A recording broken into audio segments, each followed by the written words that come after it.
Hello everyone and welcome back to my channel. तर आज ना सकाळी सकाळी मुलींचं मन होतं तीळ शेंगदाण्याची गोड पोळी खाण्याचं, कारण ते ना भाजी पोळी खाऊन कंटाळून गेले होते.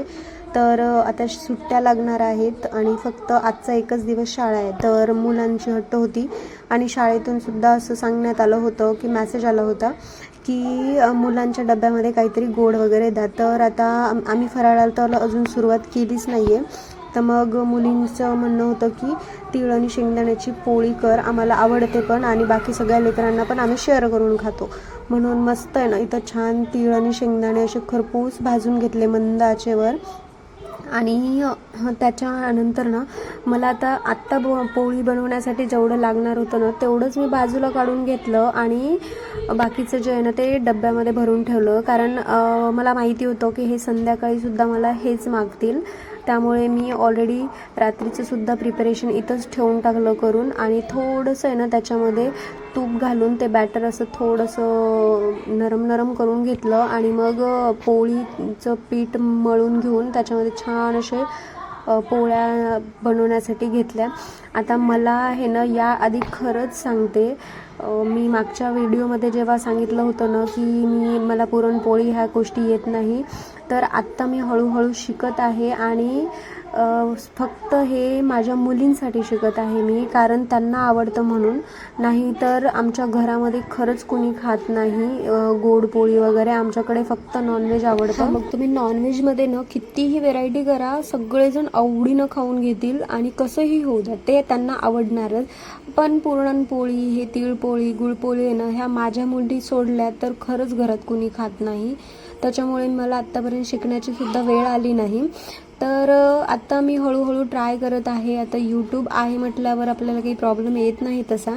जसं यूट्यूबमध्ये सांगतात ना तसं करून घेते मी. तर आता याच्या आधी भरपूर वेळेस ट्राय करून झालेलं आहे माझं, पण ते काय मला कधी जमलं नाही. म्हणजे काही नाही तर काही खराब होत होतं आणि लकीली आता थोडंसं जमायलाही लागलं आणि छान मुलींना आवडायला पण लागलं. त्याच्यामुळं मी इंटरेस्ट देऊन करायला पण लागले.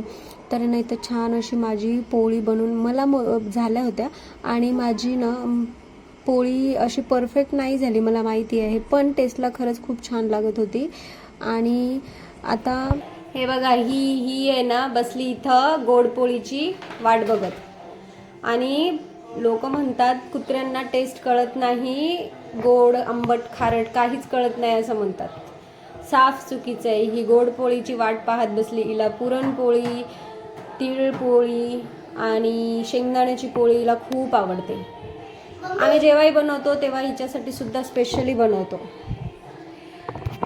आणि इथं खाऊन झालेलं आहे. कशी झाली वेदा पोळी? छान झाली. आणि नुसते गोड घासे तरी काय बी तिखट खाऊ. हां. आता हिच्या बाबतीत एक गंमत काय म्हणजे, आता बघा हिच्या पुढे ना तुम्ही गोड ठेवून तिला काहीही करायला सांगा, म्हणजे हँडशेक देते, ती पंच देते आणि ती लाड करायला सुद्धा देते. असं म्हणजे तुम्ही म्हटलं ते ती करायला रेडी राहते, फक्त गोड पोळी देजेपर्यंत. त्याच्यानंतर ती आहे ना, आपण तिला सीट म्हणा, तुम्ही हँडशेक मागा, ती बिलकुल आपल्या जवळ सुद्धा येत नाही. पण ती आहे ना, आपण तिला हँडशेक मागायला जेव्हा बोलवतो ना तेव्हा ती सरळ गच्चीवर निघून जाते. आता ही तर अशीच आहे. तर आता थंडी पडायला सुरुवात झालेली आहे. तसं तर आत्तापर्यंत थंडी पडून जाते दरवर्षी, पण या वर्षाच्या पावसामुळे आहे ना थंडी काय जास्त पडलीच नाही. तर हिवाळ्याचे जे कपडे असतात ना गरम, ते सुद्धा आम्ही काढले नाही. तर आता मुलींना सुद्धा गरम कपडे लागतील आणि सकाळी सकाळी आम्ही पण जिमला जातो, तर आम्हाला सुद्धा गरम कपडे लागतील. म्हणून आहे ना मी आता हे गरम कपड्यांची आहे ना बॅग आहे माझी. मी म्हणजे इथं आता जेव्हा हिवाळा संपतो ना तर मी परत ह्याच्यामध्ये वॉश करून वगैरे सगळं ठेवून टाकते आणि जेव्हा यूज करायला काढायचे आहेत ना तेव्हा परत वॉश करण्यासाठी काढून मगच परत यूज करतो आम्ही. तर इथं माझं तेच काम चालू होतं. कारण आता थंडी जरी नाही पडत असेल ना तरी काही दिवसात पडेल आणि बाहेर भरपूर ऊन आहे आणि अशा उन्हामध्ये कपडे खूप छान वाळतील, स्वेटर्स वगैरे.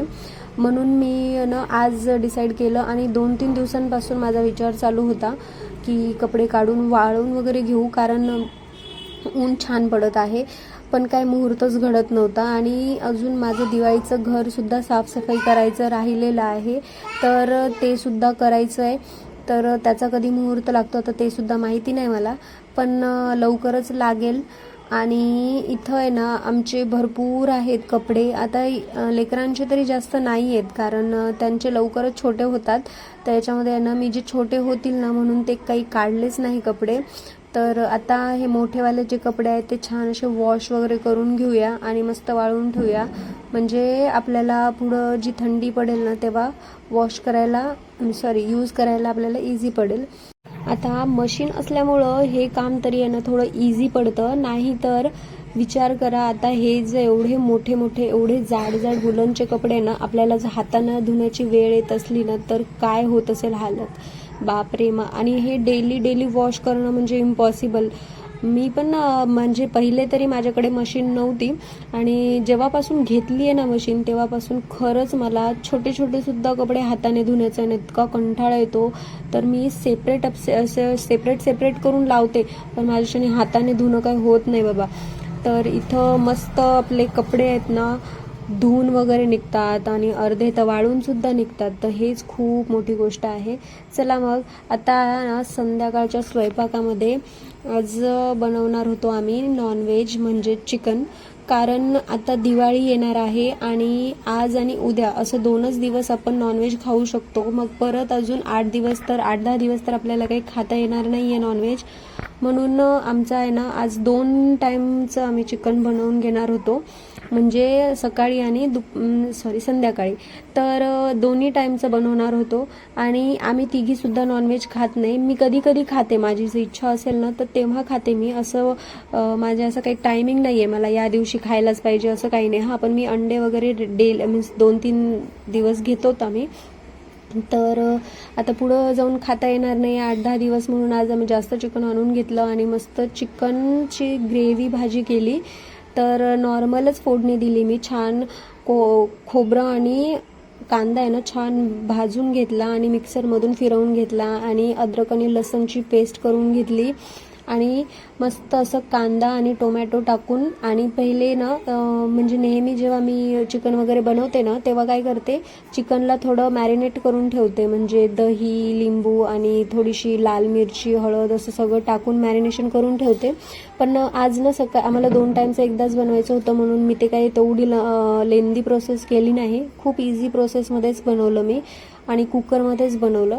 कारण मुलांना भूक लागलेली आणि ह्यांना सुद्धा भूक लागलेली. मग पटकन आहे ना आम्ही जाऊन चिकन बनवून घेतलं. तर खूप सोप्या पद्धतीने चिकन बनवलं. आणि आता आम्ही चिकन खाणार नव्हतो म्हणून आमच्यासाठी आहे ना आम्ही अंडे वगैरे बॉईल करून घेतले होते आणि आम्ही ऑमलेट्स पण टाकून घेणार होतो.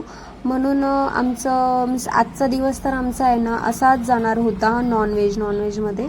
तर इकडं छान चिकन बनवून रेडी होत होतं आणि मी तिकडं ऑमलेट्सचं प्रिपरेशन करत होते. आता खूप जास्त भूक लागली होती म्हणून. आमच्या घरात तरी ना माणसांना सगळ्या नॉनव्हेज प्रचंड आवडतं. आणि इथं हे पण कधी बरंच वाटतं का तर व्हेज खाणाऱ्यांचं ना खूप असे स्वयंपाकाचे ना चोचले असतात. तर नॉनव्हेजवाल्यांचे काही नसतात. जेवढं जसं बनवलं ना तसं बनवून खाऊन वगैरे घेतात. तर ते तरी छान आहे. म्हणजे व्हेजवाल्यांचं पुरणपोळी करा, तिळपोळी करा, आमटी करा, भाजी करा, भात करा हे असतं. आणि नॉनव्हेजवाल्यांचं आहे ना फक्त चिकन, मटन, फिश हे एवढंच खाणार. सो इथं आमचं छान असं ग्रेव्ही बनवून झाली होती. मस्त झणझणीत असं चिकन रस्सा बनवून झाला होता. तर so that's it for today. Bye everyone.